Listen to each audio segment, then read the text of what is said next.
Assalamualaikum warahmatullahi wabarakatuh. Ketemu lagi dengan Bu Fitri di pembelajaran setiap hari Selasa. Semoga kalian tidak bosan ya. Hari ini kita sudah sampai di pelajaran 6 dengan tema kisah keteladanan Nabi Yusuf alaihissalam dan Nabi Syuaib alaihissalam. Hari ini terlebih dahulu kita bahas keteladanan Nabi Yusuf dulu.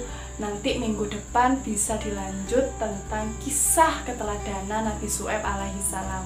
Kenapa tidak semuanya saja hari ini, Bu? Karena nanti kalau kebanyakan jadinya tidak masuk atau kalian kurang paham. Kan gimana gitu ya. Jadi walaupun sedikit, kalau masuk alhamdulillah, barokah dan semoga bermanfaat. Baik, seperti biasanya, sebelum mulai yuk kita berdoa bersama-sama dulu. Bismillahirrahmanirrahim. Raditu billahi robba wa bil islami dina wa bi muhammadin nabiyya wa rasula. Rabbi zidni ilma warzuqni fahma. Kisah keteladanan Nabi Yusuf alaihissalam. Nabi Yusuf alaihissalam adalah putra dari Nabi Yakub alaihissalam dari 11 bersaudara. Jadi Nabi Yakub alaihissalam mempunyai anak 13. Salah satunya adalah Nabi Yusuf alaihissalam. Ibunya bernama Rahil. Nabi Yusuf mempunyai seorang saudara yang bernama Bunyamin. Jadi adik Nabi Yusuf alaihissalam bernama Bunyamin. Suatu hari ketika masih kecil, Yusuf bermimpi melihat 11 bintang, bulan, dan matahari bersujud padanya.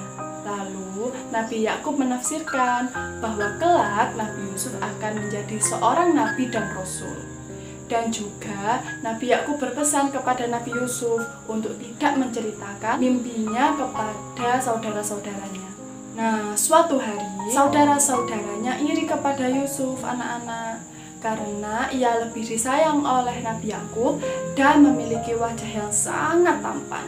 Akhirnya mereka bersepakat untuk membuang Yusuf ke sumur. Lalu ditemukanlah oleh pedagang dan dijualnya ke istana Mesir dan dibelilah oleh seorang raja. Singkat cerita, ia dipenjara karena dituduh melakukan hal yang tidak baik kepada istri raja yang bernama Zulaiha. Nah, suatu hari raja bermimpi ada 7 sapi betina gemuk dimakan oleh 7 sapi betina kurus. Kemudian Yusuf menafsirkan mimpi raja bahwa negeri Mesir akan mengalami masa subur selama 7 tahun dan akan alami masa kemarau selama 7 tahun pula. Lalu Nabi Yusuf alaihissalam mengusulkan agar raja segera memerintahkan semua penduduk Mesir untuk membangun tempat penyimpanan bulir gandum, menanam gandum selama 7 tahun sampai datang masa kekurangan pangan tersebut. Nah, Nabi Yusuf alaihissalam juga meminta agar gandum yang dihasilkan nantinya tidak dihabiskan semuanya, akan tetapi disisakan sebagian.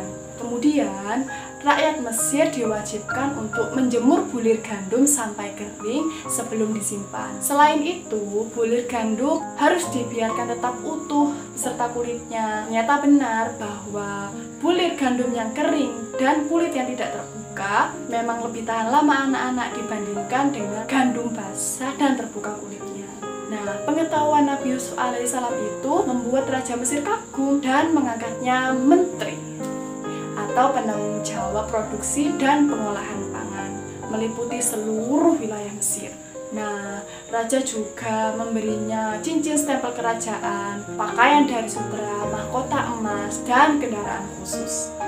Nah, pada saat Mesir dilanda paceklik, hal yang sama juga dialami oleh negeri Sam, tempat tinggal Nabi Yakub beserta keluarganya.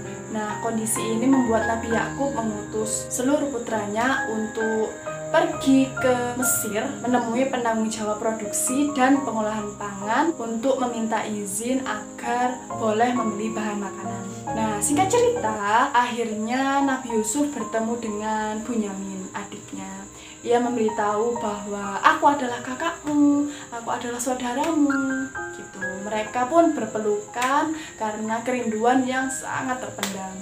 Ketika Bunyamin bertemu dengan saudara-saudaranya, ia menjelaskan bahwa yang menjadi menteri pengolahan pangan tersebut adalah Yusuf yang dahulu mereka buang ke sumur. Sontak, saudara-saudara Nabi Yusuf alaihissalam langsung dengan sangat menyesal meminta maaf karena telah iri dan dengki kepada Nabi Yusuf. Nah, mereka menceritakan juga bahwa sepeninggal Nabi Yusuf, Nabi Yakub mengalami kebutaan karena sering menangis, sering bersedih. Bayangkan, menangis, bersedih sampai matanya buta, saking kehilangannya. Nah, pada saat saudara-saudaranya akan kembali ke negeri Syam, rumah Nabi Yakub itu, Nabi Yusuf membawa baju gamis miliknya untuk diusapkan ke bagian wajah Nabi Yakub. Ternyata setelah diusapkan atas izin Allah Subhanahu wa taala, mata Nabi Yakub dapat melihat kembali. Nah, lalu ia bersama keluarga besarnya segera berangkat ke Mesir untuk menemui Nabi Yusuf alaihissalam dan Bunyamin. Nah, saat bertemu dengan Nabi Yusuf alaihissalam, Nabi Yakub pun dan 11 saudaranya melakukan sujud penghormatan.